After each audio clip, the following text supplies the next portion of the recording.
Hey everyone. So we just left off where we had scraped all the paint out of our bristles onto our palette. If we had extra paint, we piled into a little pile and put linseed oil over it, and we put the lid on our box.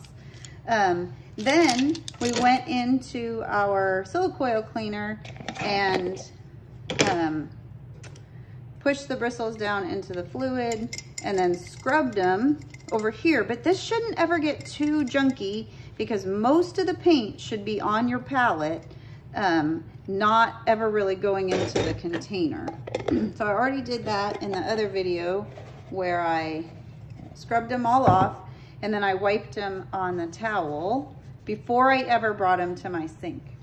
So what I want to show you here on a clean towel is that they look clean, like you're not really seeing the paint come off of them, but they are actually still dirty and they'll get damaged if you don't clean them.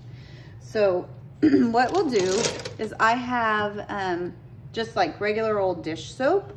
You can do Murphy's liquid oil soap, which you can get at the hardware store or at the Kroger.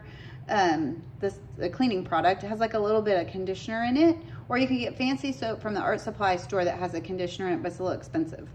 So what I'm going to do is I am going to put a little bit of cleaner in my hands and then scrub the brushes. And we didn't paint very much, so our brushes are clean and not real yucky, but you really want to make sure you get out of the ferrule. That's this metal part. If it comes down onto the handle, you can wash that too. And you really want to get it out of this area right here because that's what makes your bristles splay apart.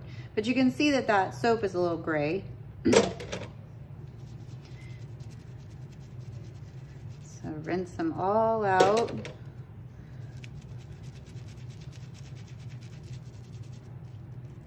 With the soap. You can hear my little kids in the background, sorry. So we rinse them with the bubbles. And the idea here, and I would say this if we were in the studio, is that the only thing that goes down your sink is bubbles and water. That's it. There really shouldn't be any pigment, yet you can see how gray these bubbles have become. If you feel uncomfortable having the pigment on your hands, you can use latex gloves or rubber gloves for all of this. Wipe off my knives. Okay, I'm gonna turn on the water, so it might be a little loud on the camera.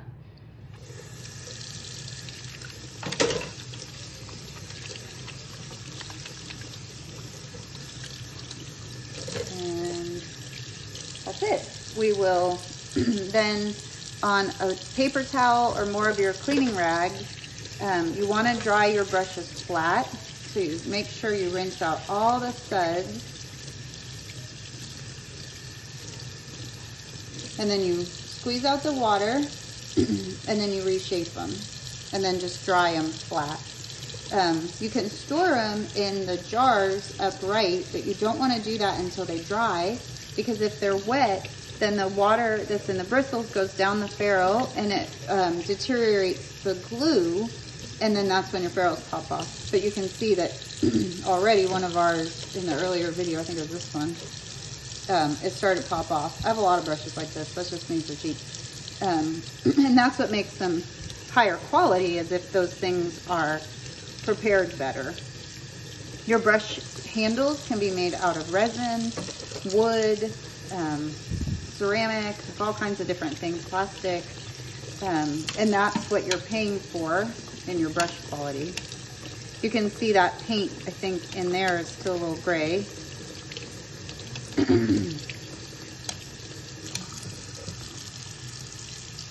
Scrub that one out again.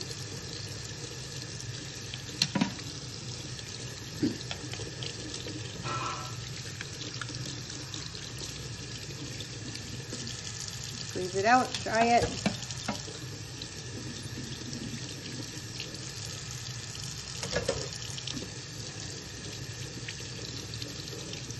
And that is it. And then once they dry, I can sort them back out and put them in my little jars. Okay, I will see you again, and we will start to talk about our next exercise. I'm gonna dry my hands before I turn off the phone. Okay, see you soon.